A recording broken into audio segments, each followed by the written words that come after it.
Bonjour, comment vas-tu? Bien. Alors aujourd'hui, je vais revenir sur la vidéo qui s'appelle, qui traite des Vimana, les fameuses soucoupes volantes. Et donc, par voie de conséquence, je vais parler également des Haonebu, dont j'avais mis un extrait de vidéo couplé à ma vidéo à moi. Ok? Donc, beaucoup de gens se sont posé des questions et m'ont posé des questions. Alors, parfois, vous me posez des questions, bon, j'y réponds, ou si je peux y répondre, hein, mais bon, je peux pas répondre à tout, déjà, pour commencer. Je suis pas Madame Soleil. Euh, En revanche, concernant tous ces mystères-là, l'envahissement de l'Inde par la crème de chez les Yamnaya, à savoir les Ariens, les dieux, les dieux ariens, blonds aux yeux bleus, grands, beaux, magnifiques, le parachèvement de l'œuvre. Just remember, il faut que tu saches toujours à qui tu as affaire. Quand tu sais à qui tu as affaire, tout devient facile au fond. Il faut que tu te souviennes de la boucle rituelle de réitération.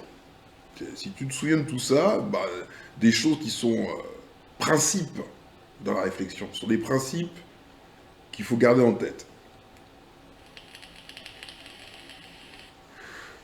Premier principe qu'il faut garder en tête, c'est que notre ami Yamnaya, ou Arien, hein, pour le nec plus ultra de l'ex-Néandertal, là, c'est que, c'est un voleur. Souviens-toi qu'il n'a rien. Il n'a rien. Il y avait les Homo sapiens qui détenaient la civilisation. Ok? Alors, le siège mondial de la civilisation, c'était l'Égypte. Ok? Déjà, c'était le siège mondial de la civilisation. Ah oui, je reviens aussi sur une petite erreur que j'ai faite en parlant de la rotation du mercure dans un champ, j'avais dit électrique, non, c'est électromagnétique. Et il faut des aimants avec. Voilà. Donc, il faut toujours se souvenir de qui on a affaire. Ce que tu vois aujourd'hui, c'est que la puissance qui porte le nombre 1, qui symbolise l'impérialisme, et qui porte le mot norma, qui veut dire normatif, celui qui indique ce qui doit être, celui qui définit la marche du monde et le réel de manière générale, qui écrit l'histoire, aujourd'hui, ce sont les Américains. Pour la figure visible, hein. Je ne parle pas des figures invisibles, je parle de la figure visible. Donc ce sont les Américains. On va dire les Occidentaux avec les Américains en tête. Hein. Leur façon de faire, c'est d'avoir une avance technologique sur les autres et la garder secrète. Bon, c'est même presque le béaba de la guerre.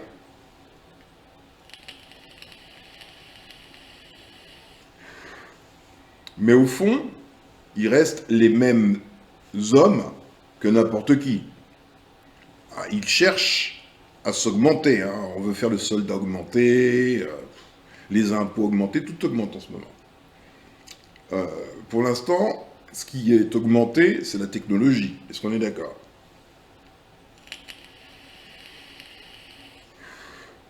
Donc revenons sur cette histoire de magnifiques Ariens que le mémorieux,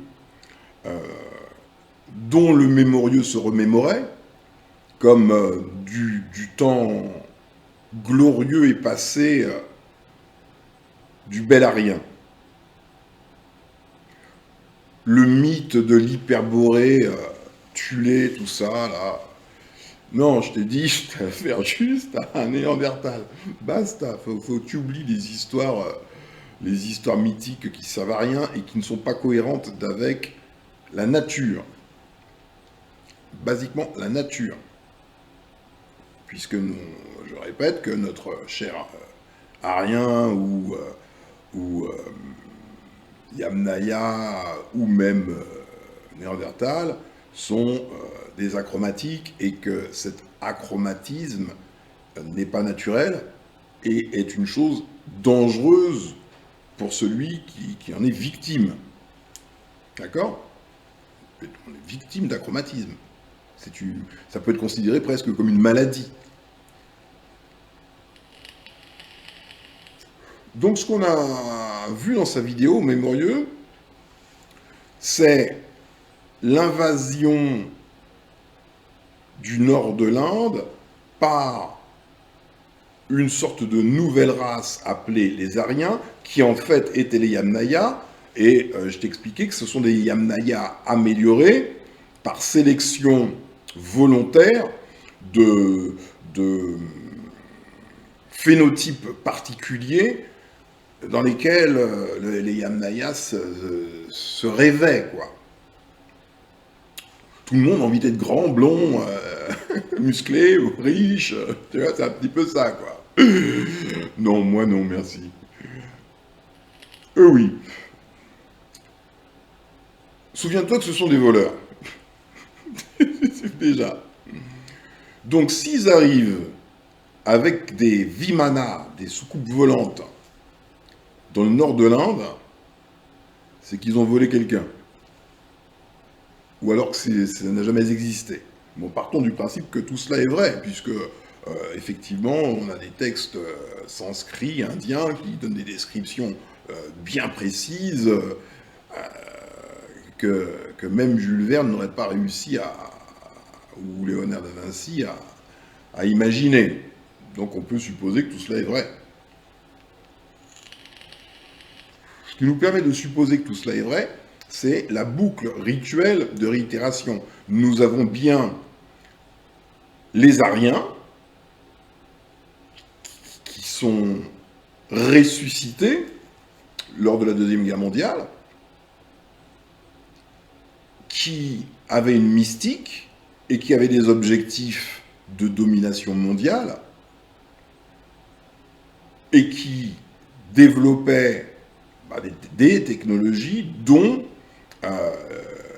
la technologie antigravitationnelle avec leur fameux vaisseau nommé Haunebu. Donc, puisqu'il s'agit d'une réitération de quelque chose, alors, dans le passé, ça existait. Ou alors, il n'y a pas de réitération. Tu comprends? Le présent, ou le passé proche, nous permet de savoir, de par le principe de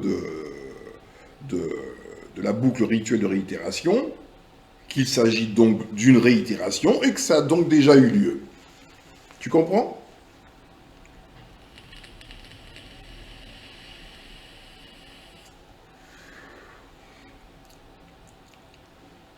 Je vais te mettre une petite vidéo. J'ai enfin trouvé une vidéo qui illustre ce que je voulais te montrer concernant l'antigravitation mercurielle.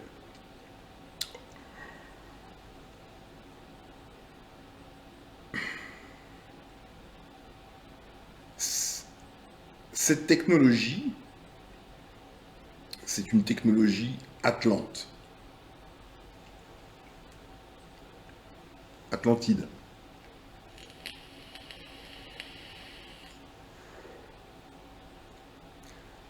Qui a parlé ici en Occident de l'Atlantide? C'est Platon, dans le Critias et le Timée. Il a parlé de l'Atlantide, il a décrit l'Atlantide. Ok, c'est Platon. Mais Platon, il est allé à quelle école? il est allé se former pendant une vingtaine d'années, me semble-t-il, en Égypte. Qui sont les dépositaires légitimes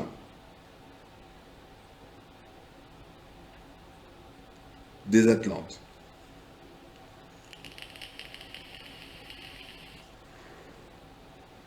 Les Égyptiens, les prêtres égyptiens même. Ce sont eux qui ont reçu l'héritage atlante. D'accord? Donc, on a approximativement vers l'an moins 1000, moins 1100, entre moins 1100 et moins 1200, enfin 1200 avant Jésus-Christ, on a donc nos amis ariens qui débarquent en Inde avec une technologie qui défie l'entendement, quoi. Les types ont des soucoupes volantes, quoi, rien que ça, la méga classe. Et ils font valoir leur domination par leur supériorité technologique sur les peuples locaux. Entrent dans la peau de Dieu et soumettent finalement les peuples à leur pouvoir technologique. Nous constatons les mêmes choses qui reviennent en boucle. Alors là, pour le coup, la boucle rituelle de réitération, on la voit tous les jours. C'est toujours la même chose. On a des Américains qui arrivent avec l'équivalent de vaisseaux, quoi, des avions, des chasseurs, des bombardiers. Boum, ils mettent tout le monde au pas et ils assoient leur domination. Ce qu'il s'est passé en Inde est exactement la même chose. Et la finalité de la guerre, c'est l'administration. Outre les guerres de pillage génétique et pillage de savoir, le but final de toute guerre, c'est l'administration. Donc prendre le pouvoir.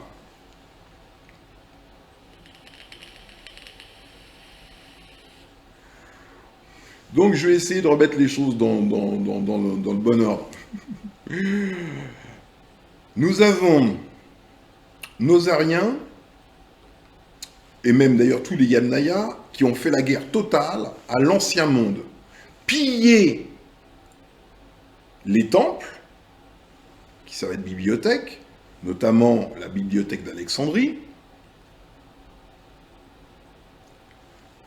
tandis que dans ces bibliothèques qui ont été pillées, il y avait le savoir atlante. Ok?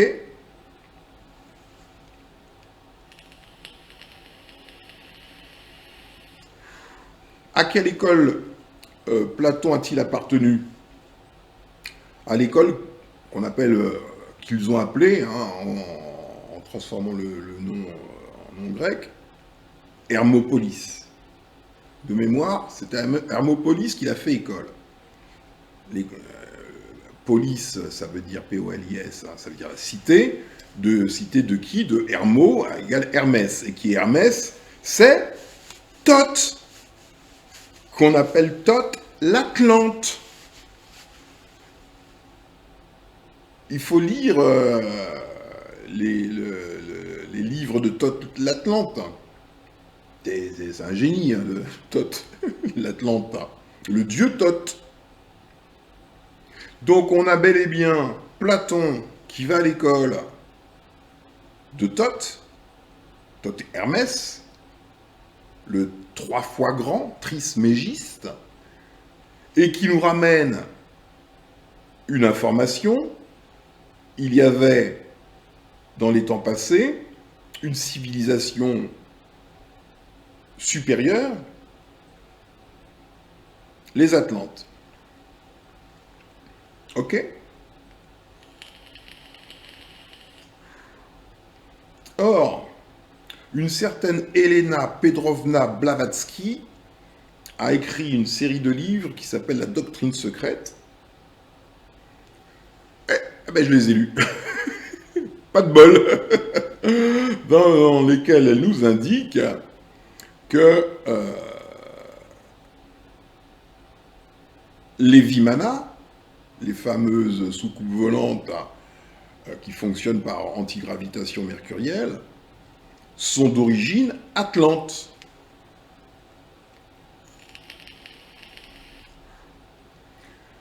D'ici que nos amis Yamnaya soient allés piller des temples et appris à lire quand même au bout d'un moment et reproduit ou tenté de reproduire les fameux Vimana, il n'y a qu'un pas.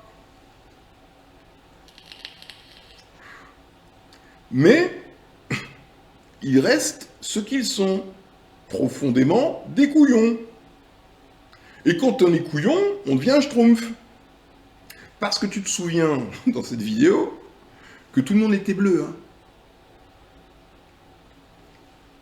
Hein. On avait affaire à des humains, c'est ce que dit le mémorieux, hein, lisant les textes sanscrits, hein, hindous. Que les dieux, en fait, ils se posaient sur Terre, ils allaient faire pipi, tout ça, machin, ils avaient besoin de manger, sauf que papa, maman et même les enfants étaient bleus. C'était ce qui les différenciait des autres humains, c'était juste qu'ils étaient bleus. Mais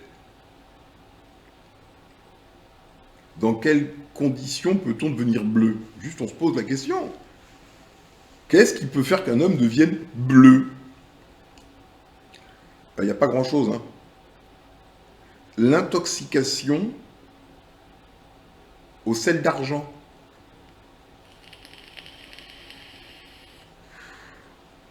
Il y a des gens qui boivent de l'argent colloïdal, hein, qui sert d'antibiotique, qui en consomment, et qui parfois se désinfectent le visage avec, le corps avec. Eh bien ça provoque une intoxication et on devient bleu. Basique. En quoi étaient les Vimana? Ils étaient en argent. Donc, de là à penser que ils avaient reproduit la technologie atlante après avoir pillé les temples, ils avaient réussi à reproduire la technologie atlante, basée sur l'antigravitation mercurielle, mais qu'ils n'ont pas tout maîtrisé, c'est-à-dire que lorsque ces vaisseaux étaient en marche, certainement est-ce que ça devait arracher de fines particules d'argent, et qu'ils s'intoxiquaient sans le savoir, ou qu'importe, ou même s'ils le savaient, ça ne les dérangeait pas plus que ça, de devenir bleus.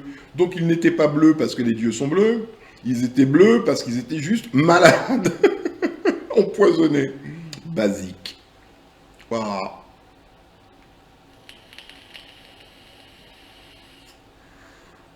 Donc ça répond à ta question concernant pourquoi ils sont bleus, quoi. Tu peux aussi être bleu, hein, c'est juste noir, hein, c'est aussi une façon de devenir bleu. Hein. Mais évidemment, ils ont dû profiter du bleu de leur corps, là. Le grand blond à la peau bleue, là. Pour impressionner davantage le peuple. Et ça leur a été plus facile encore, grâce à leur technologie, les armes qu'ils avaient sur leur Vimana, plus leur couleur bleue, c'était plus que suffisant pour instaurer, comme d'habitude, un nouvel ordre, où ils sont en haut et les autres sont en bas. Tu comprends? C'est facile d'impressionner les foules avec quelques tours de passe-passe, tu vois. C'est pour cette raison que tu dois toujours rester, comme je te l'ai dit, circonspect. Tu veux dire, tu prends du recul. Même si tu comprends pas un truc, c'est pas grave. Hein. Tu le comprends pas tout de suite, tu le comprendras plus tard. Voilà, quoi. Donc, puisqu'il s'agit d'une boucle rituelle de réitération, ce qui s'est passé, ou ce qu'ont tenté de faire les les nazis du Troisième Reich, bon, faut pas s'étonner que ça se reproduise bientôt, un de ces quatre, puisque c'est le principe de la boucle rituelle de réitération.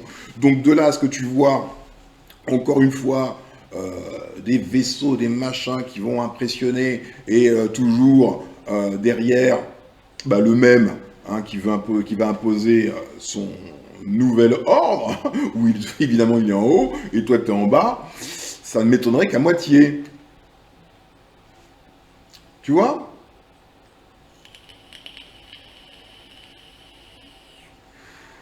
Donc, dans le cas des Aryens qui ont conquis le nord de l'Inde, ou dans le cas des Allemands du Troisième Reich, le principe reste toujours le même. Je vais piquer une connaissance supérieure qui ne m'appartient pas, je vais la développer en secret, et grâce à cette connaissance technologique, je vais pouvoir dominer les peuples. J'y rajoute une touche de je suis Dieu vivant, et puis bah voilà, les gens ils font ce que je leur demande quand je leur demande, tu vois. Voilà, voilou.